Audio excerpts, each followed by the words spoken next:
kami daw na mga asawa ng mga AFAM, ng mga Amerikano, mga foreigner, kapag daw iniwan ng kanilang husband na foreigner ay magiging kawawa.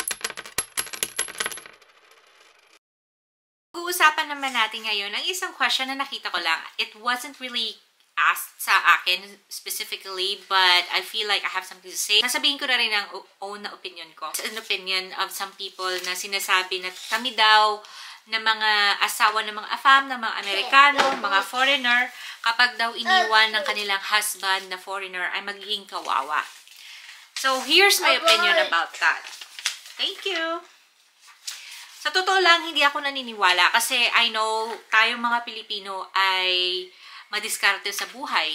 Okay? So, especially kung kailangan na talaga natin. Kumbaga, if it's between life and death na kailangan nating magpursige at maging madiskarte para mabuhay tayo at yung pamilya natin, yung mga anak natin. Tayo ay mga masisipag, tayo ay mga matatalino. And wala talaga tayong pinipili. Kung kailangan nating do the dirtiest job on earth, ika nga, gagawin natin just to survive. No, wala tayong eme-eme. Sabihin ko lang sa inyo, no, yun yung isa sa mga traits daw na sabi ng boss ko. Kasi yung boss ko ngayon ha, sa work ko, meron sila dating Filipino din na hinire.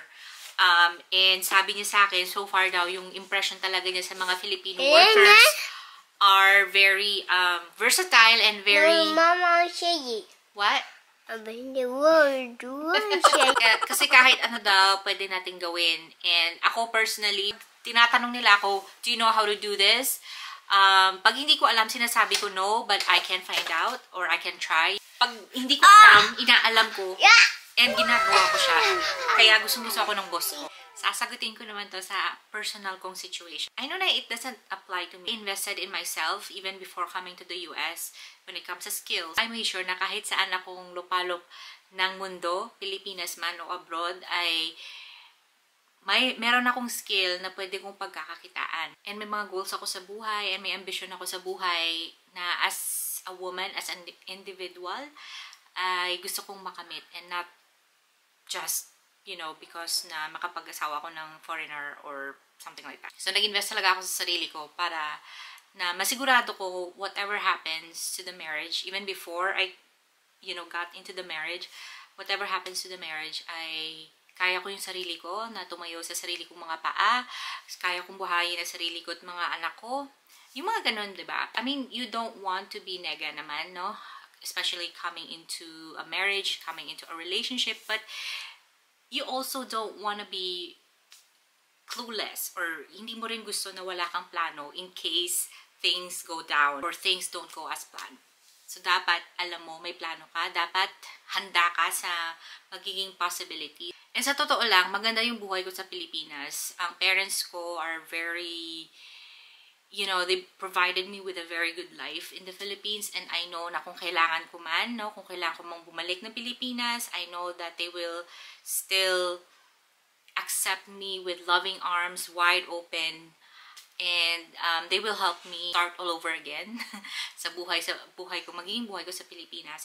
And to be honest with you, muntik na ako hindi pumunta ng Amerika. Muntik ko nang hindi tinuloy yung relationship, yung pagpapakasal kay AFAM. Kasi na-realize ko, ayokong iwan sana yung Pilipinas. Ayokong iwan yung buhay na meron ako sa Pilipinas.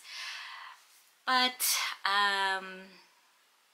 syempre si AFAM, siguro, alam mo na, gustong-gusto niya talaga ako magpangasawa. So, pinalikan niya ako. So, twice siyang pumunta ng Pilipinas. So, first time, yun yung first namin na meeting talaga. And, doon kami na-engage.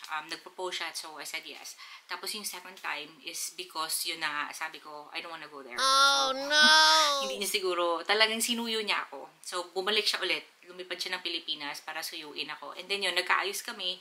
And sabi ko, yes, I wanna be with this person. So, ayun, nag-decide ako na kahit parang hindi ko namang gusto talagang iwan yung Pilipinas, but at the same time, you know, I wanna be with this person. So, nag-decide ako na, sige, I will go na lang. Sa totoo lang, feeling ko mas magiging maganda ang buhay ko sa Pilipinas. Kasi may village kasi ako sa Philippines. May mga taong readying tumulong, especially sa mga anak. So, kung ano mang gusto kong gawin, and to be honest with you, yung gusto ko talagang gawin ay magnegosyo full-time. Yun talaga yung gusto kong gawin kasi gusto ko yung time freedom.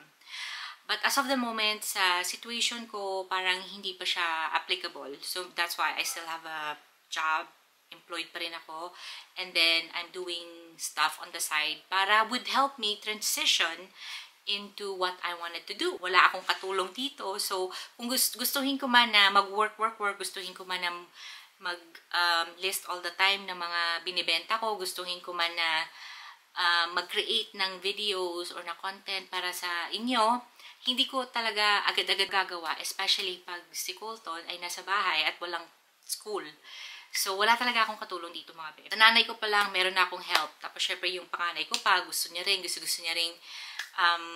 And then, you know, yung mga pinsan ko, ganon. So, marami talagang pwedeng tumulong para na while I'm doing stuff na pagkakakitaan, kumbaga, meron talaga akong katulong sa Pilipinas. Unlike dito na kami lang talaga ni Chris na mag-asawa, yung gumagawa 99.9% of the time. Sana wag naman nating maliitin yung mga Pilipina na nakapag-asawa ng AFAM kasi hindi naman lahat ng mga Pilipina na nasa ganong sitwasyon ay pare-pareho yung pinanggalingan at pare-pareho yung rason kung bakit nag-asawa sila ng AFAM. Di porket na nag-asawa ng Amerikano or ng foreigner, masama na agad yung tingin natin sa mga kapwa natin Filipino or Filipina. Nagkataon lang minsan na meant for you na tao ay hindi yung kapwa mong Pinoy. So, yun lang na i-share ko lang.